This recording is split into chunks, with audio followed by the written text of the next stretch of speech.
নিজের তো কপালে নাই পহেলা বৈশাখের আনন্দ, মাইনচেরটা দেখিয়ে সুখ পাই। দেখি চুমকি ভাবির একটা কল দিই। কি ভাবি, কালকে তো পহেলা বৈশাখ গেল, কোথাও ঘুরতে টুরতে যান নাই? পান্তা ইলিশ খান নাই? কিছুই তো কইলেন না। আরে ধুরু ভাবি, কি যে কর না। পয়লা বৈশাখ কি আর আমার জন্য নাকি? কি বলেন ভাবি? পয়লা বৈশাখ তো সবার জন্যই, এইটার কি আবার ভাগ আছে নাকি? আরে হ্যাঁ ভাবি, পয়লা বৈশাখ সবার জন্য না। পয়লা বৈশাখ হলো 3 প্রকার। পহেলা বৈশাখ 3 প্রকার?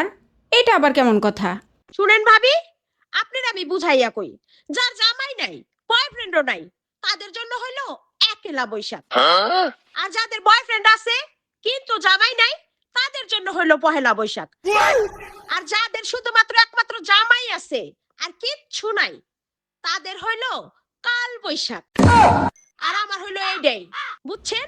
আহলো ভাবি, আই বোন বুকে আয়, কাছে পাইলে এখন বুকে জড়াইয়া ধরে কানতাম।